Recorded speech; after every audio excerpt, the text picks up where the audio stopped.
Bom dia a todos. Hoje nós estamos iniciando aqui mais um capítulo do livro de Daniel. Estamos falando hoje sobre o capítulo 5 de Daniel, aquelas palavras misteriosas que aparecem na festa de orgia do rei Belsazar. E vamos falar um pouquinho sobre como que há uma inversão de valores aqui, né? No capítulo 4 nós temos um rei arrogante que se humilha e que se salva. E no capítulo 5 nós temos um rei que se torna arrogante, se torna orgulhoso, não ouve a Deus e blasfema contra as coisas de Deus e morre naquela mesma noite. Vamos compartilhar agora aqui a transparência, certo de que vamos aprender aí bastante coisas a respeito desse capítulo, que ele é muito rico, né? É um capítulo cheio de informações também, e vamos fazer uma suplementação aqui, uma espécie de orientação histórica para que fique claro aí para vocês alguns conceitos relacionados a esse capítulo do livro de Daniel. Apenas colocando aqui para que a gente possa compartilhar, ver se todos vão poder ver direitinho aqui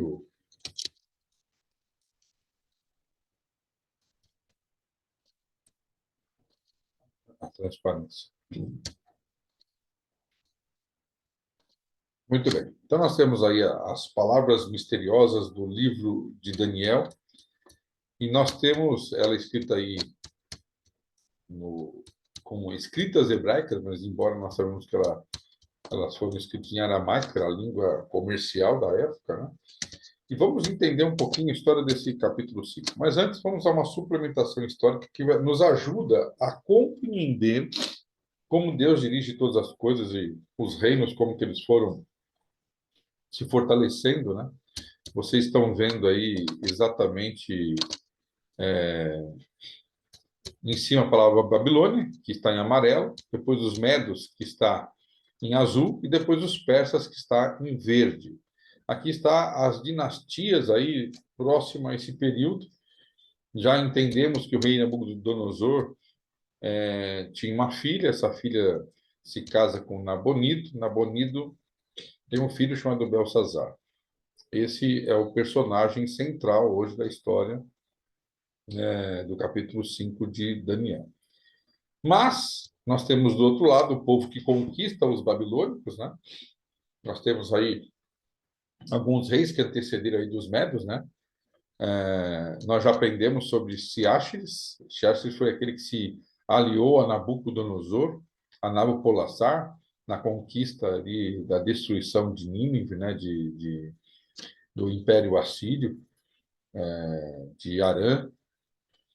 E depois que eles conquistam, a Babilônia se torna grande, poderosa.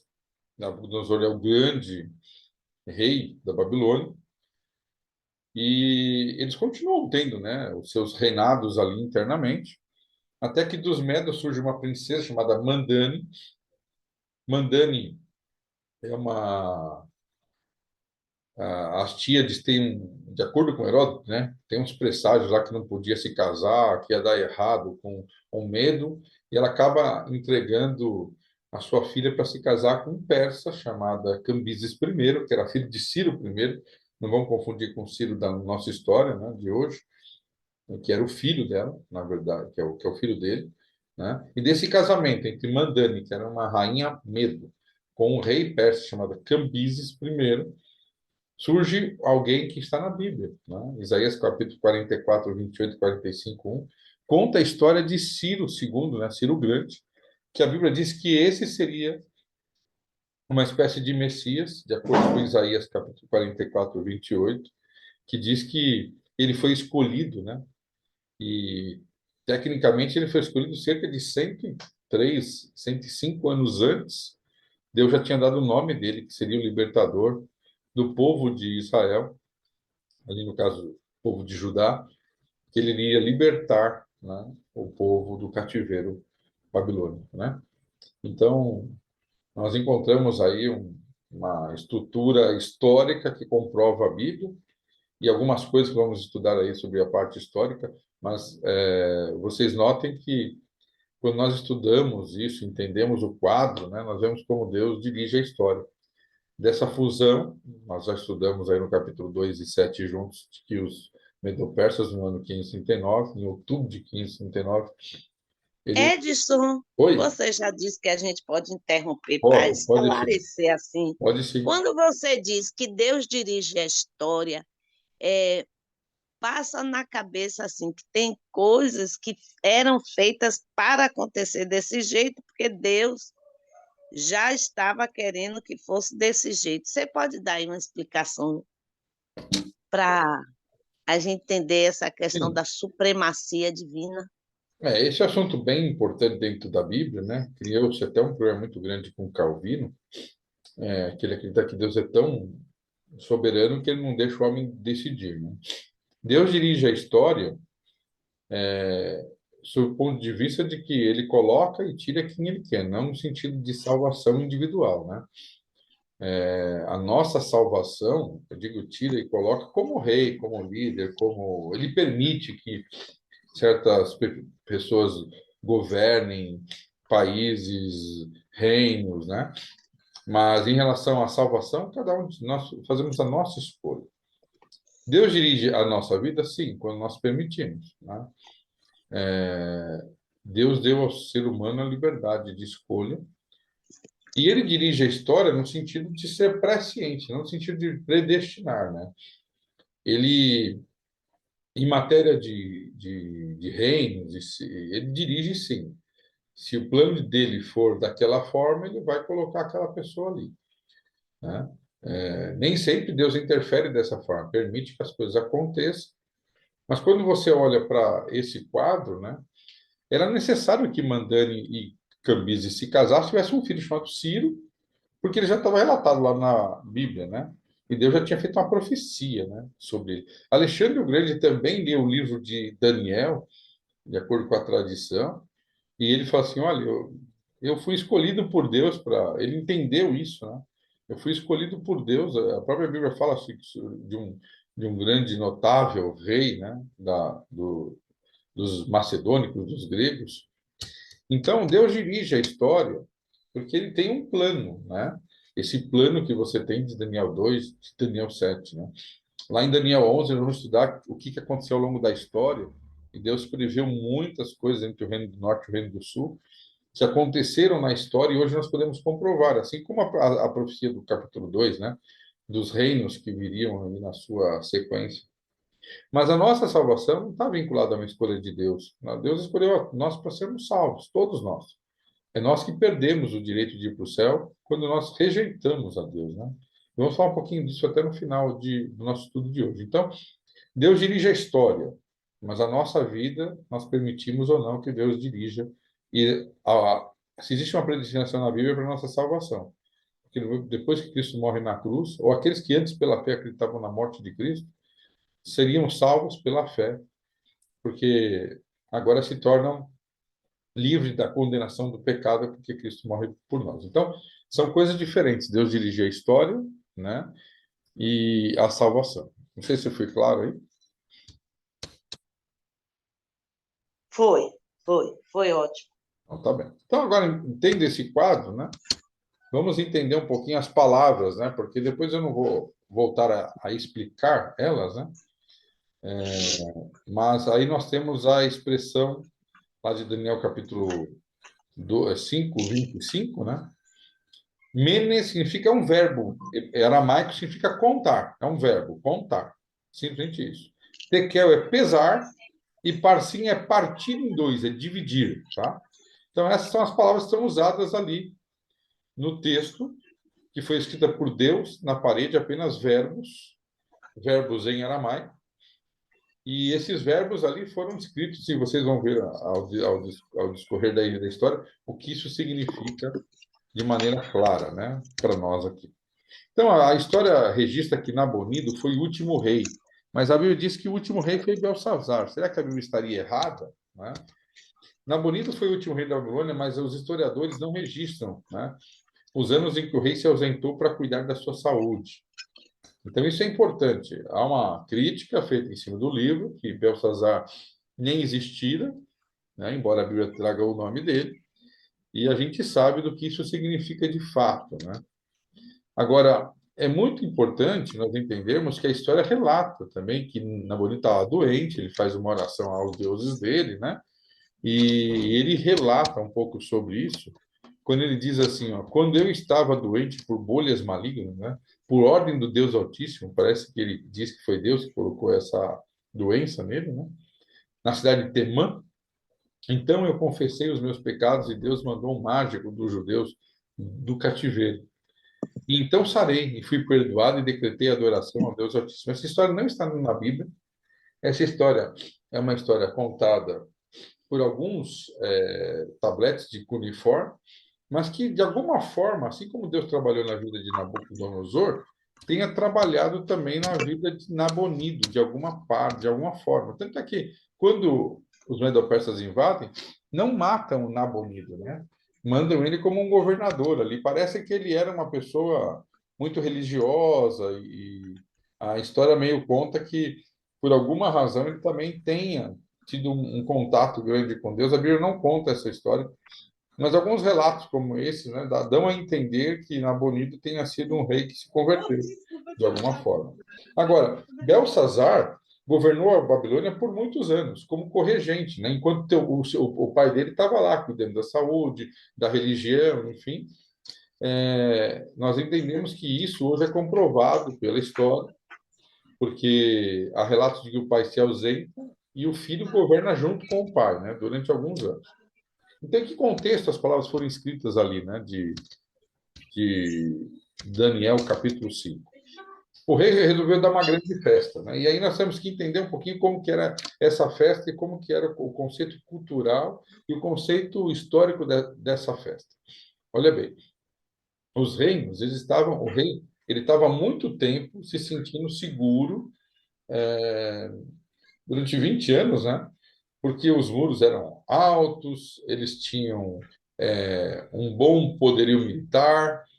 Então o rei acabou relaxando, dizendo: olha, nada vai acontecer com a gente, nós vamos ter um reino eterno, não acreditamos naquilo que é, Daniel disse anteriormente, ou de repente a história do meu pai, do meu avô, e agora nós podemos relaxar aqui, fazer tudo que a gente quer e viver uma vida de festas.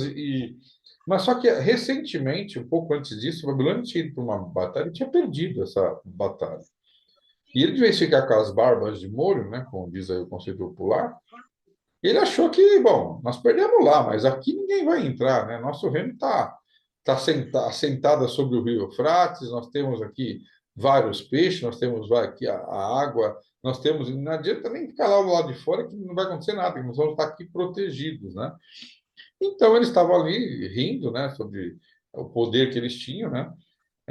Estavam há 20 anos ali sem ter muito problema, só tinha esse problema, então o rei achou que poderia estar dando festas, né? Estava vivendo uma vida como se estivesse tudo bem, né? Então, se estavam dentro do muro, riam, né, do bloqueio, pois estavam providos do necessário por 20 anos. Quer dizer, se eles tinham 20 anos de sustento ali, por que eles iam se preocupar, né? Eles estavam ali mais preocupados em fazer festa, né? Babilônia foi sitiada por Ciro, né? Sobrinho de Dario, o Medo. Aqui no caso, Ciro II. E comandante geral do exército combinados da Média e da Pérsia, porque eu já falei da ligação que houve através de um casamento. Embora a Babilônia tenha sido sitiada, eles achavam que seria impossível o reino de Babilônia ser destruído. Então eles estavam lá do lado de dentro, o exército do Medo-Persas aparentemente visível do lado de fora, mas eles achavam que não corriam risco nenhum, enquanto o pai, Nabonido, estava lá em Temã. Mas dentro das fortalezas aparentemente inexpugnáveis, né, com as suas muralhas maciças, seus portões de bronze, protegida pelo rio Eufrates, e com abundante provisão de estoque, o monarca sentia-se seguro e passava seu tempo em folguedos e festanças. Né? Isso está no livro Patriarcas e Reis, página 523. Eles achavam que Não importava o que o pessoal estava fazendo lá fora, que ele tinha a cidade ali todinha preparada, né? E no meio da festa, depois que eles começaram a beber e tal, acontece que o rei se lembra dos vasos sagrados, das taças de ouro, né? Daquilo que o pai dele havia tirado de Jerusalém, que pertencia ao templo sagrado. E ele, com uma certa postura de arrogância, e por que que ele foi lembrar disso, né? É porque ele realmente quis fazer uma afronta a Deus. E isso era comum, um rei, quando ganhava sobre outro reino, querer profanar o Deus do reino que perde, né?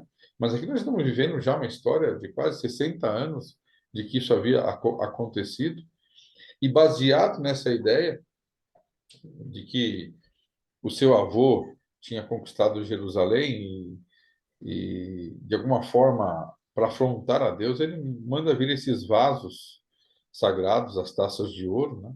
E começa a tomar vinhos nela, né? E uma clara afronta a Deus, né? Estadistas bebiam vinho como água, né? Mais baixos impulsos e paixões estavam em ascendência. O rei, em pessoa, tornou a dianteira na desbragada orgia. Ou seja, a Moate conta que eles estavam sem freio, bebendo lá, todo mundo, como se. E quando fala de orgia, está falando aqui de sexualidade, está falando aqui de um carnaval realmente é, bem alto. E eles estavam ali achando que nada aconteceria com eles. Quando, de repente, né, no palácio, né, que estava acontecendo um verdadeiro carnaval, todos foram surpreendidos por uma luz especial. E aí isso chamou a atenção deles, uma luz muito forte. E uma mão escrevendo uma mensagem numa parede do palácio. E interessante, né, que nesse momento a festa acaba. A bebedeira está ali, a pessoa começa a ficar com medo. E é interessante que a Bíblia fala que, diante dessa cena, o rei desesperado começa a bater os joelhos, tremendo, e ele manda chamar os seus sábios, né? Ele manda chamar ali os seus sábios. A festa acabou, a alegria desapareceu de todas as pessoas enquanto observava a mão. Traçando as misteriosas palavras, o rei estava mais atemorizado quando Deus começou a escrever. E quem foram chamados? Novamente, os astrólogos, os feiticeiros, os sábios do reino. E quando chamaram eles, embora ali esteja escrito a língua deles, que era o aramaico, eles sabiam ler essa língua, eles sabiam que significavam as palavras, isso é importante que nós saibamos, mas não sabiam o que realmente queria dizer. Ficaram ali tentando elogiar o rei, dizendo que não era nada tão sério, mas o rei estava com medo, né? E de repente se lembraram de Daniel, né? Daniel foi lembrado por alguém ali que estava na festa, né? E na verdade quem lembra, quem manda, quem é chamada ali, né? Era Nitocris, provavelmente a esposa de Nabonido, né? Ela não estava na festa ali necessariamente, ela foi chamada, né? Ela entra quando ouve os gritos, né? De Belsazar, a Bíblia fala, quando ela vê os gritos ali, ela entra na sala da festa, né? E ela lembra, olha, tem um homem chamado Daniel que interpretava os sonhos do teu pai, a Bíblia fala pai, mas na verdade a gente sabe que é avô, né? Nabucodonosor, e ela com muita lembrança positiva, né? Diz que ele era um servo de Deus Altíssimo do povo de Israel. Nesse momento, então, Daniel é chamado ali, né? E quando ele é chamado, no capítulo 5, verso 26 a 28, Daniel fala algumas coisas antes para ele, né? Fortes. Daniel estava tranquilo e oferecem para ele, né?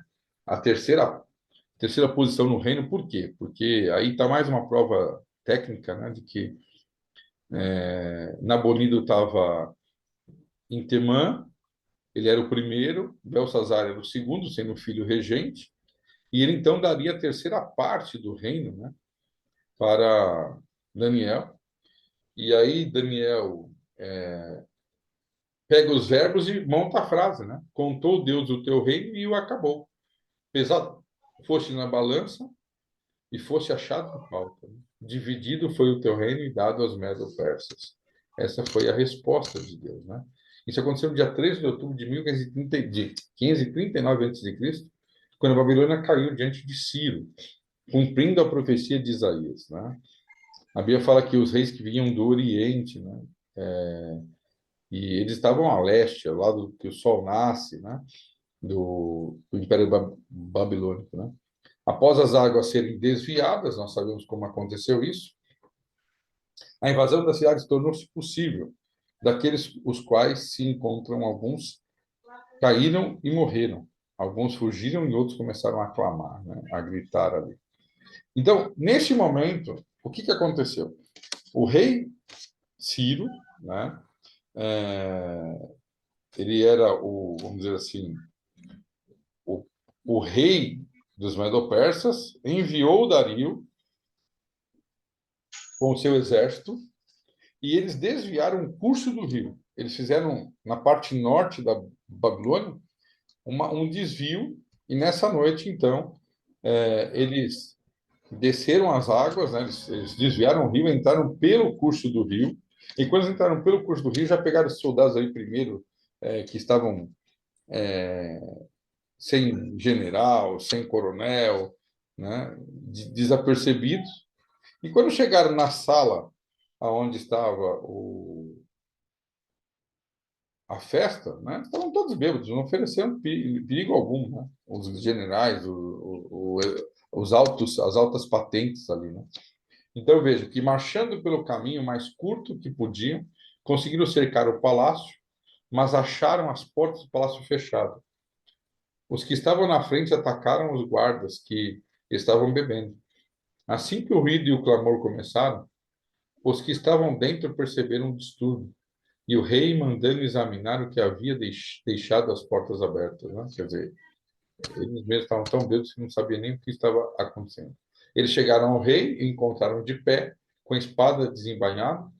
Os que estavam com gádatas e góbrias, que seriam soldados ali, né? Apoderaram-se dele e igualmente mataram todos que estavam com ele.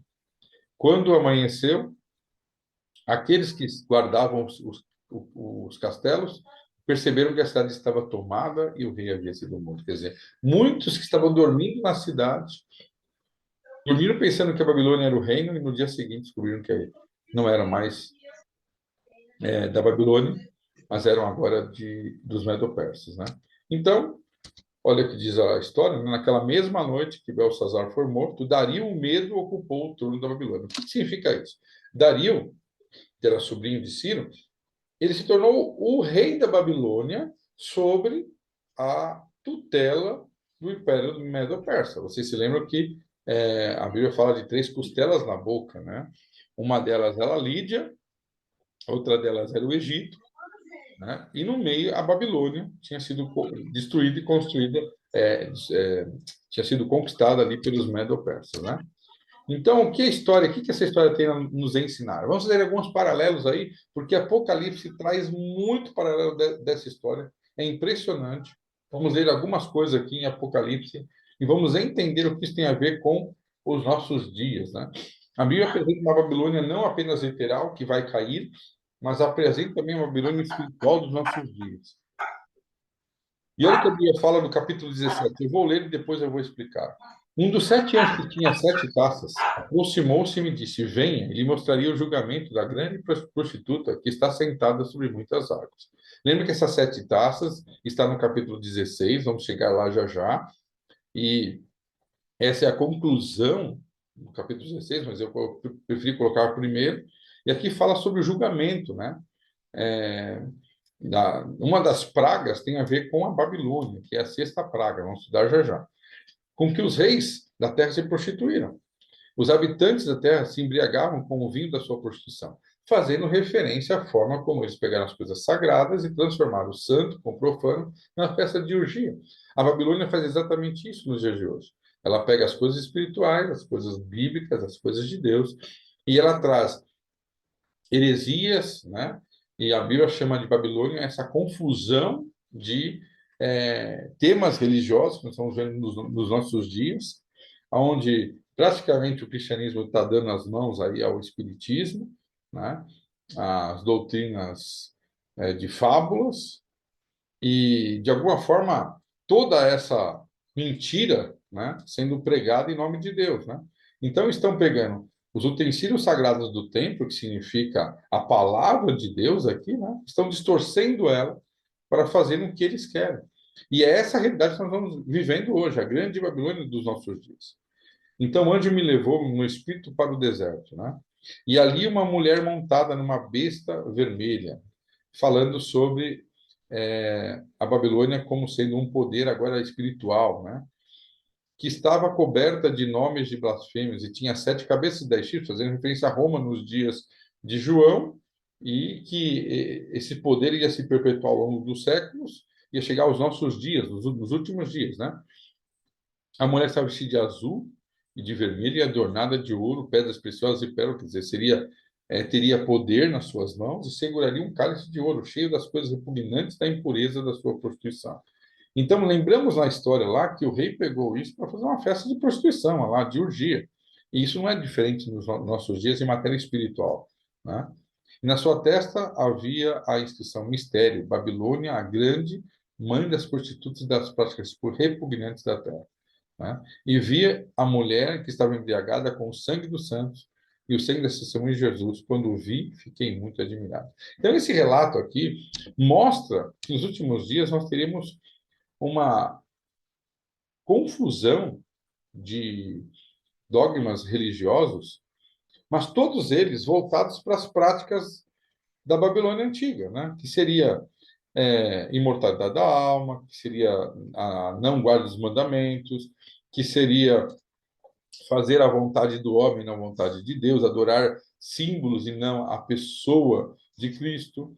E, de alguma forma, eles iriam perseguir e lutar contra o povo de Deus. Então, nós encontramos na relação do capítulo 5 aquele povo fazendo exatamente o que se fará hoje, mas sob o ponto de vista espiritual. E olha o capítulo 18. Pois os pecados da Babilônia acumularam-se até o céu, e Deus se lembrou dos seus crimes. Retribuíram na mesma moeda. Paguem em dobro pelo que fez. Misturem para ela uma porção dupla do seu próprio cálice. Falando-se, então, novamente, dos cálices que eles pegaram lá do templo sagrado de Jerusalém. Quando eu ia falar de cálice aqui, tanto no capítulo 14, quanto no capítulo 17, quanto no capítulo 18 de Apocalipse, está fazendo menção a usar aquilo que é santo para misturar com o profano, né? Então, Deus vai devolver isso a eles, né? Em forma de juízo. Façam-me sofrer tanto tormento e tanta aflição com a glória e o luxo que ela se entregou. Em seu coração ela se vangloria. Estou sentada como rainha. Não sou viúva e jamais terei tristeza, né? Era o que pensava o rei Belsazar ali naquela situação. Eu jamais vou ter tristeza, jamais vou ter problemas, né? Estou sentado aqui sobre o rio Eufrates. Estou vivendo uma vida de glória, mas não durou uma noite, né? Por isso, em um só dia, fazendo referência, olha, as suas pragas alcançarão morte, tristeza e morte, e fome. O fogo a consumirá, pois o poderoso é o Senhor Deus que ajuda. Quando os reis da terra se prostituírem com ela e participarem do seu luxo, virem a fumaça do seu incenso, chorarão e se lamentarão por ela. Então Deus está falando assim: olha, eu vou fazer juízo sobre aqueles que não forem fiéis a mim. Vou fazer juízo sobre aqueles que não estiverem fazendo a minha vontade. Porque um dia, né, eles vão plantar e eles vão colher exatamente essas mesmas coisas. O juízo virá. E nós entendemos que dentro das pragas, as pragas são enviadas por Deus contra aqueles que perseguem o povo de Deus, para que deem sossego, né, para que deem um alívio ao povo de Deus. E a sexta praga faz menção à queda da Babilônia. Então, veja, é importante entendermos a queda da Babilônia, o capítulo 5 de Daniel, para entendermos o que vai acontecer aqui. O sexto anjo derramou a sua taça sobre o grande rio Eufrates, e secaram-se as suas águas, para que fosse preparado o caminho para os reis que vêm do Oriente. Esse é um texto fantástico. Eu preciso entender que o sexto anjo nada mais é do que a verdade aparecendo para que a mentira seja desmascarada. Olhando para a queda da Babilônia, que a Bíblia fala nas 3 mensagens éticas, caiu a Babilônia, eu posso dizer que a mentira só é desmascarada quando a verdade é pregada. E nós, como cristãos, como conhecedores da palavra de Deus, sabemos que o que é Babilônia? São todas as falsas religiões, doutrinas que nós temos em nossos dias, que não prega a pura e sincera palavra de Deus, que fazem muitas vezes da religião um comércio, que fazem muitas vezes da religião uma forma de ter poder, né? E de alguma forma estão vivendo a grande Babilônia dos nossos dias. E a Bíblia fala, na sequência desse texto, que haverá 3 espíritos imundos, né, semelhantes a rã. E nós entendemos que esses 3 espíritos imundos significa 3 grandes poderes, né? Seria a besta, que nós entendemos como sendo a igreja mãe da história, que se deixou ser levado pela tradição e pelo mitraísmo, né? Envolvido aí com um poder religioso que os mantém, que no caso seria o papado.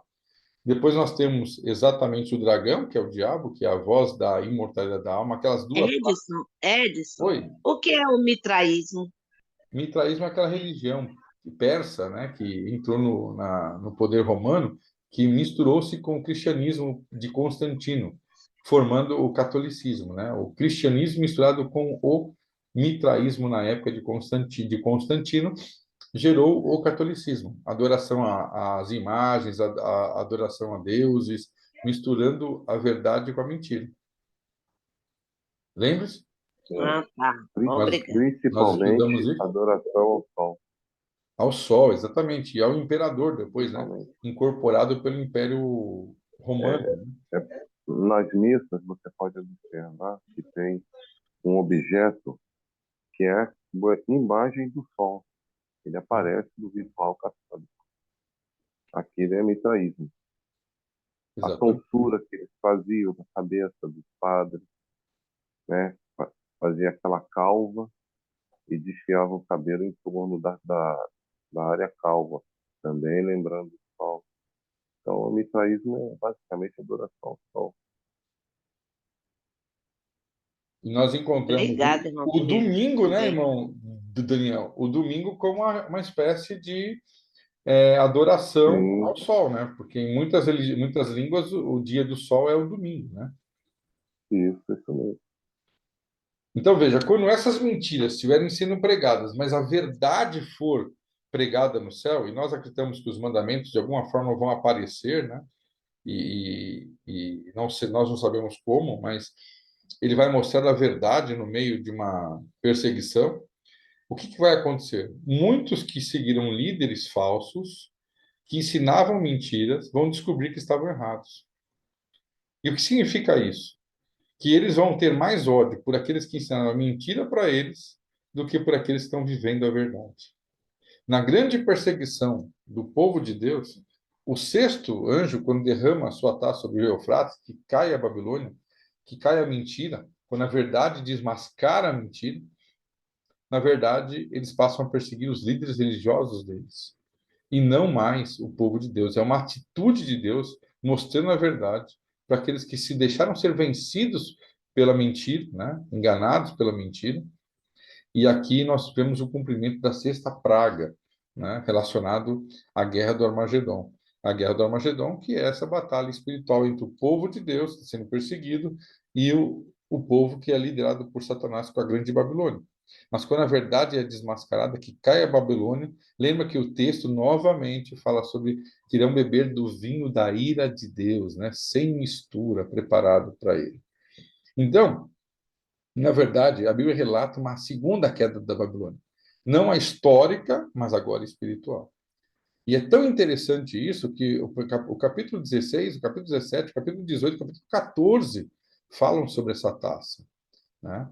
Falam sobre a blasfêmia, fala sobre a forma como o inimigo conseguiu pegar as coisas sagradas e deturpá-las ao longo da história.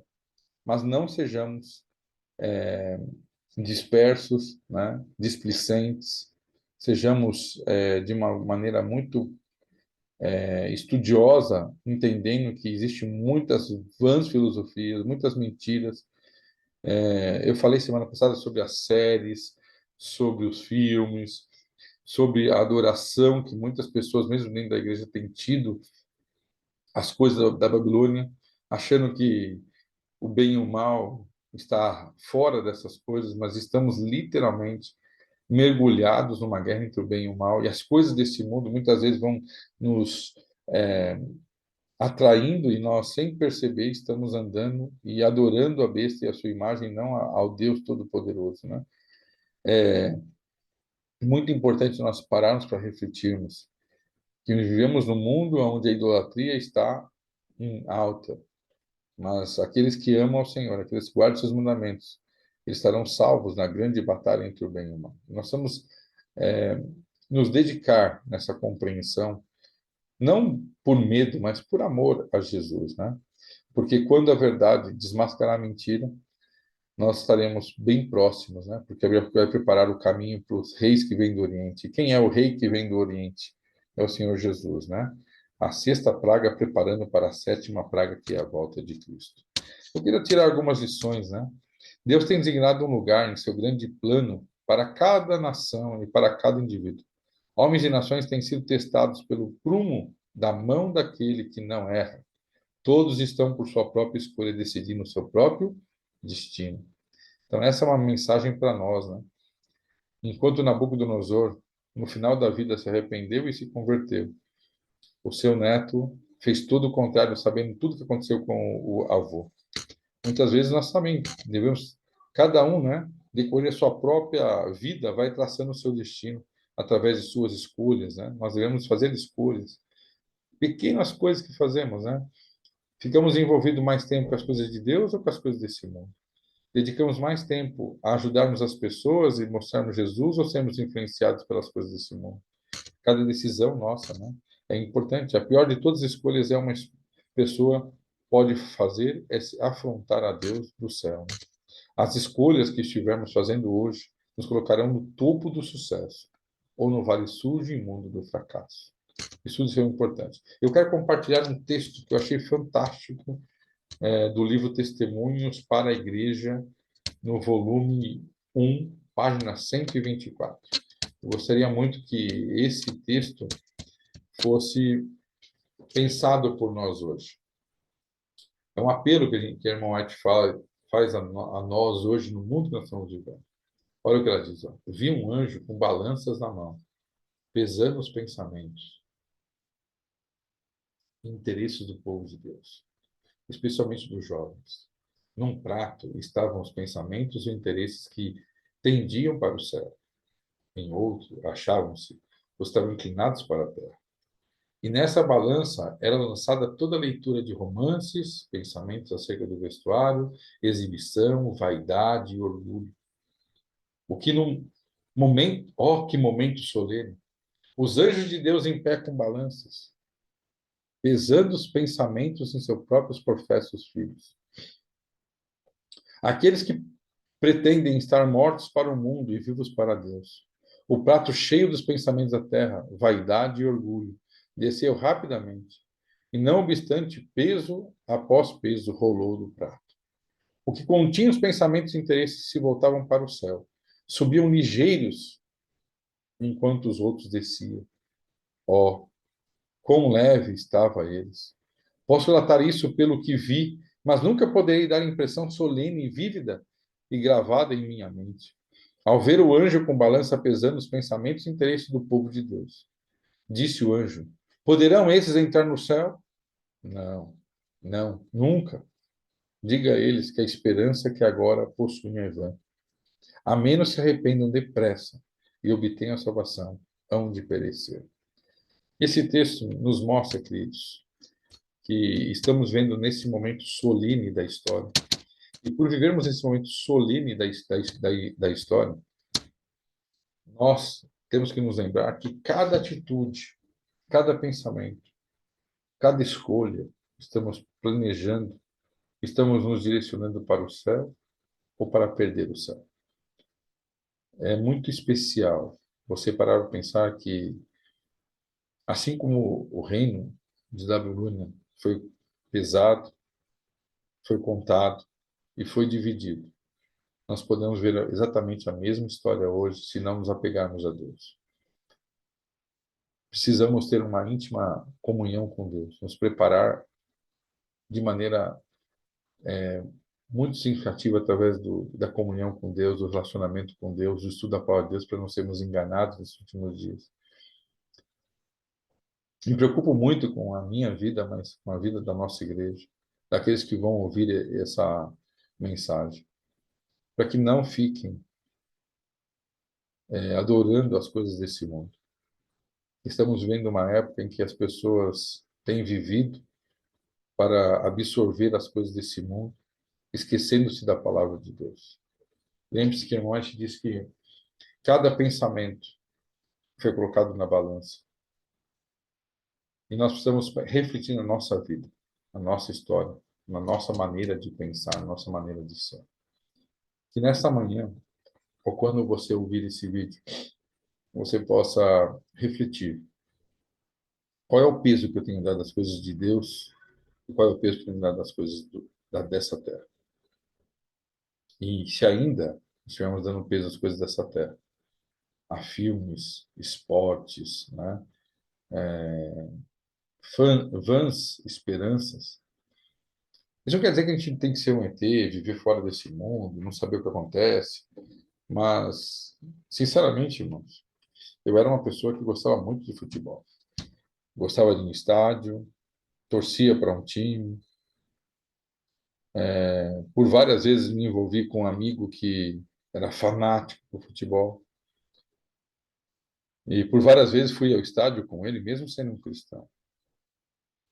Mas quando eu percebi que aquilo estava tomando meu tempo, estava me fazendo ficar nervoso nos jogos de futebol,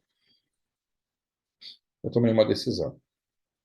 E o futebol está muito longe da minha vida, até porque aquilo é só comércio, né? E talvez você tenha algo diferente na sua vida aí que você admira, né? De repente, séries de Netflix ou outros hobbies que não sejam hobbies esportivos. Eu digo assim, eu gosto de caminhar, você pode gostar de jogar um esporte, né? Isso é bom para a saúde. Mas eu digo na matéria de adoração. A gente nem sequer percebe muitas vezes que estamos adorando alguma coisa. Então, cada um de nós temos que nos examinar, né? Para que não coloquemos nada acima de Deus. E de alguma forma possamos nos preparar, porque o que vem pela frente, somente aqueles que estiverem com Jesus estarão firmes para vencer toda essa dificuldade que teremos. Logo a Babilônia vai cair e o rei do Oriente vai voltar. E eu e você teremos a vida eterna pela frente. Que você possa preparar para que Jesus possa voltar em breve. Feche seus olhos, eu quero orar por você. Senhor Deus, diante dessa história, em que um homem foi caminhando para o mal o tempo todo, resolveu afrontar a Ti, obedecendo aos seus desejos carnais e ao inimigo de Deus. Quero colocar aqui, Senhor, as nossas vidas, para que possamos fazer o contrário. Assim como Nabucodonosor, no capítulo 4, se converte. Se tiver alguma coisa que precisamos ser convertidos, Senhor, nos ajude para que possamos transformar a nossa vida. Abençoa a cada um que vai ouvir essa mensagem. E que possamos nos preparar para essa batalha entre o bem e o mal. Mas a Bíblia fala que quando o Senhor é conosco, ninguém será contra nós. Que com Cristo somos mais do que vencedores. E que ainda que nós andemos pelo vale da sombra da morte, estaríamos com a Tua presença ao nosso lado. Nos ajude a ser como Daniel, Sadraque, Mesaque e Abednego. Homens que não tiveram medo de ousar ser fiéis a Ti, ainda que isso lhe custasse as suas vidas. E por várias vezes afrontaram o Rei, o Deus Todo-Poderoso, e eles foram fiéis em defender a sua fé. E todas as vezes o Senhor provou ser fiel com eles. E assim será conosco também. Abençoe as nossas vidas em nome de Jesus. Amém. Pois é, irmãos. Amém. Se vocês tiverem perguntas, contribuição do nosso irmão Daniel, muito bom ouvi-los. Eu tenho aqui comigo uma tese de mestrado falando sobre o mitraísmo e o cristianismo. Eu vou colocar aí no grupo, Que bom. é um trabalho. É melhor do que o Wikipédia. O Wikipédia pode ser alguma coisa fora do padrão, né? Aí eu estava aqui fuçando e encontrei. Eu não li ainda, tá? Então é mais curiosidade para quem quiser ler o que é o mitraísmo, né? Mas ele tem muito a ver com a missa católica, né? Então, vou deixar aí para os irmãos, se tiver tempo, né? Dê uma lida. Eu também vou ler. Eu só encontrei, eu não li ainda, mas achei interessante já eu li, porque a gente não pode esquecer, né? São 2000 anos e mais o período lá, 2000 anos de mistura, né? Do que é verdadeiro com o que é falso. Está entranhado, igual o joio cresceu junto com o trigo, né? Que arranca um, às vezes arranca o outro.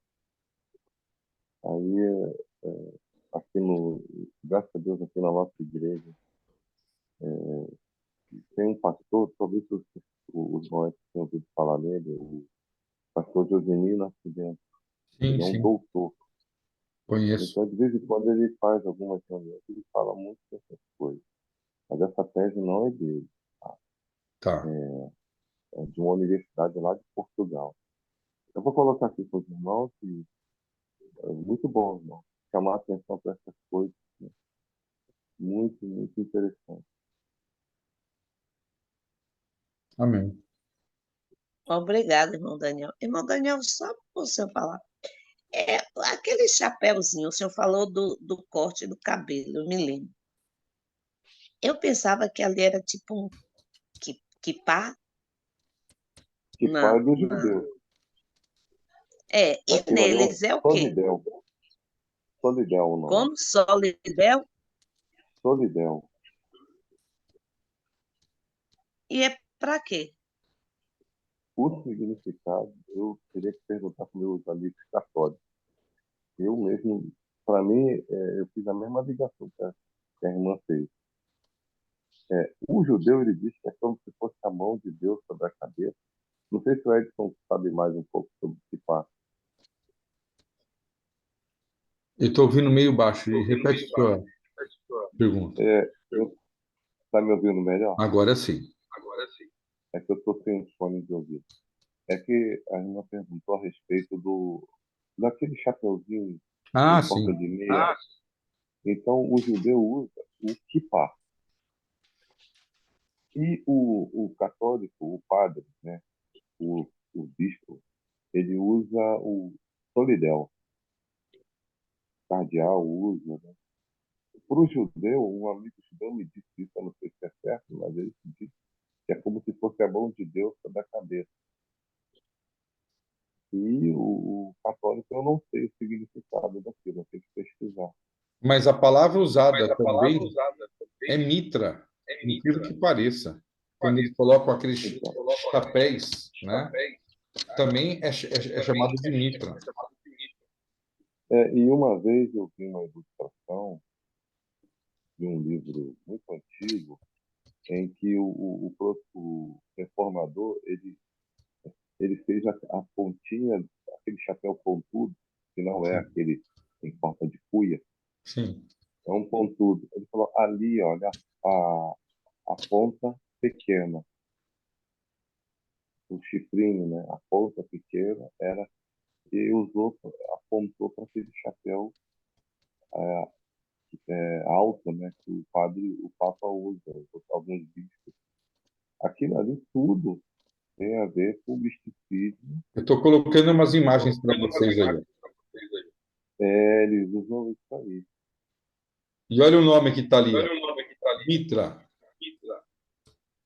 Esse é o mito, mas tem aquele em forma de Sim. meia laranja, Mas olha que essa é o imagem aí, irmão. Olha a ideia do Mitra, do sol na cabeça dele. exatamente. Mas quando a gente vai falar isso como católico, ele fica ofendido. De onde vêm os símbolos da religião dele, né? Então, a simbologia marca ali o caminho de que eles pegaram isso não da Bíblia, mas da idolatria da antiguidade. E é uma coisa assim, que está patente, está diante dos olhos. Não tem como negar. Mesmo O que irmão está falando é esse aqui, ó. Eu vou compartilhar com vocês. O do Solidel, né?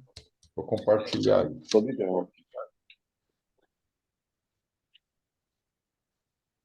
Isso, ele é maior do que o que passa, É, bem maior. E tem essa ponta, né? Assim, é uma pontinha. Não tem nada disso no cristianismo. Nada, nada, nada. Na Bíblia fala da E roupa do vem sumo cá, sacerdote. e o que Arão usava? Tem um Arão nome. usava, ele usava turbante, usava a tiara, né? Que também era chamada de bita, Isso. Por quê? né? Olha, vou ter que fazer uma pesquisa. Ou eu uso do resto. é, não, é muito importante porque nessa parte do chapéu, né, tinha isso, santidade ao Senhor, né? Era uma forma deles. Tanto é que o Kipá também tem essa ideia de não existe nada que pudesse interferir entre o homem e Deus, sabe? É como se o chapéu fosse o limite do homem e Deus estaria acima dele também, né? É Mas porque enquanto vocês estavam falando, eu estava me lembrando da roupa de Arão e que ela tinha esse nome. é uma tradução, né? Vou pegar a expressão Por em, favor, em hebraico e a é, gente volta a eu falar acho que sobre isso. seria importante para a gente entender, porque no judaísmo é usar. E quem deu a roupa foi Deus, o modelo. Sim. Mas isso eu acho que é uma questão de conhecimento de palavras, né? Vou pôr uma outra imagem para vocês aqui que eu estou buscando na internet para vocês verem. Inclusive usa essa expressão mitra também, né? Mas é porque está traduzido, ó, tá vendo ali, ó? Bem grandão. Deixa eu ver se eu consigo aumentar aqui. Eu não vou conseguir aumentar, eu acho, a imagem. Mas essa imagem que vocês estão vendo, está escrito Mitra aqui, ó. E aí pedra de ônix, né? O efode, urim, tumim. Aí vem o cinturão. Veja que é importante nós entendermos que tudo que Deus faz, o inimigo copia, né? Você tinha a roupa do sacerdote que representava muita coisa espiritual, e a mesma coisa você encontra no cinturão, por exemplo, dos babilônicos, que seria a referência ao 666, do 660 e 600, né? Você tem isso lá. Você tem no peitoral do sacerdote babilônico o sigila solis, que era aqueles números de que somando todas as linhas, todas as colunas davam 111 e daria 666. Então, você vai ver sempre o diabo imitando coisas de Deus para confundir, né? É a grande Babilônia.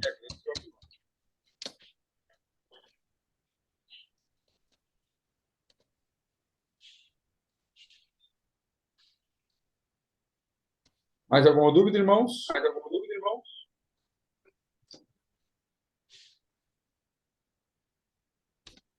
A que eu tinha era essa da mitra, entendeu? Eu vou achar o Por texto, causa depois eu do passo no grupo, de santuário repente semana que vem a e gente da volta a roupa de falar, Arão. mas eu Eu acho que preciso achar o é, texto para que eu é possa falar a realmente palavra. algo que o inimigo faz. Agora, Deixa eu ver se eu acho aqui só para responder de maneira breve aqui. E aí, eu achando o texto, fica fácil, porque eu tenho a Bíblia em hebraico aqui, né? Consigo ajudar mais. Opa, do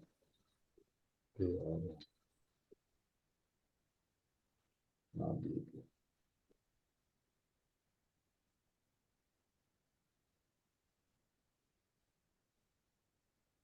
Êxodo 29, Êxodo 28. Vamos ver aqui.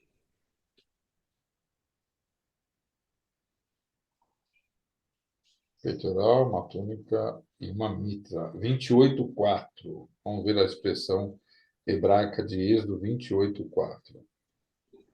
Porque quando se traduz por uma palavra que se conhece, né?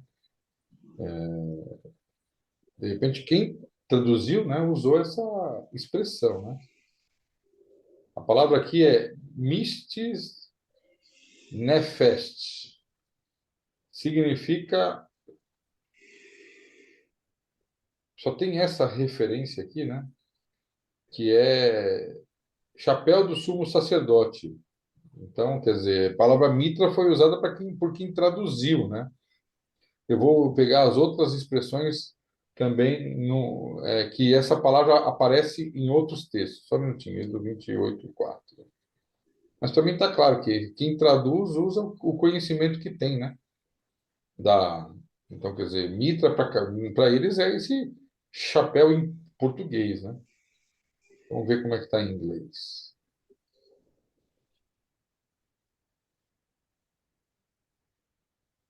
Mitra.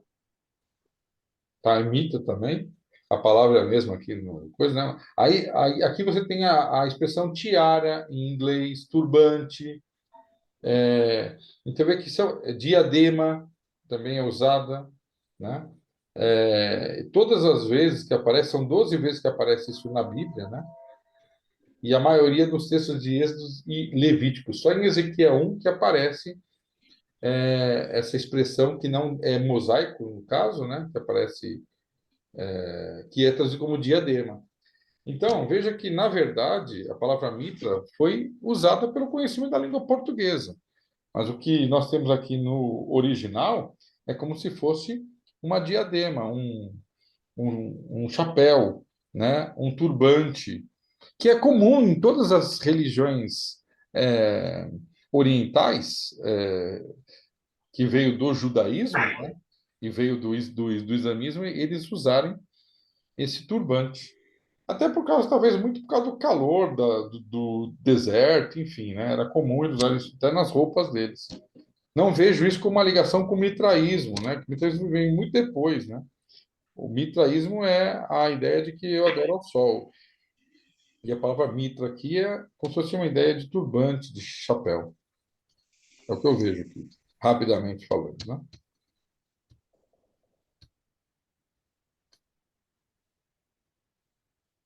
Quando eles saíram do Egito, os egípcios adoravam o sol, não adoravam? Também, né? Havia vários deuses, né? Tanto é que as pragas eram afrontas de Deus contra os deuses dos egípcios, né? Então, veja que a quarta praga, se eu não me engano, acho que a quarta praga foi sobre o sol, né? Que escureceu. Então, mas não era É. só o sol, né? Todas as pragas eram Deus mostrando ser mais forte que os deuses dos egípcios, né? E entre elas o sol, o deus Ra, Amon-Ra, em Egito Hum. era o deus sol. Não, porque, para mim, Edson, lendo a Bíblia, transparece também, irmão Daniel, que o homem ele se volta desde o início a essa adoração aos astros e principalmente ao sol. Sim, por ser visivelmente maior, né? Sem dúvida. Porque no coração do homem, Deus sempre deixou o desejo de adorar alguma coisa. Não tem como o ser humano não adorar alguma coisa. Você pode ter povos sem rei, mas sem Deus, não. Quando eu falo Deus, pode ser qualquer entidade aí, né? Você pode pegar qualquer nação aí, todas elas têm uma divindade, né?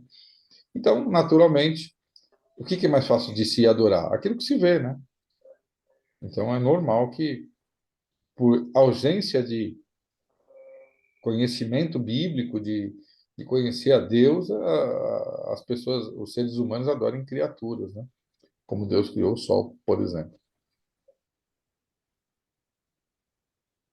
Obrigada. Vou encerrar nossa gravação. Deus abençoe a todos. E na semana que vem vamos falar sobre Daniel capítulo 6.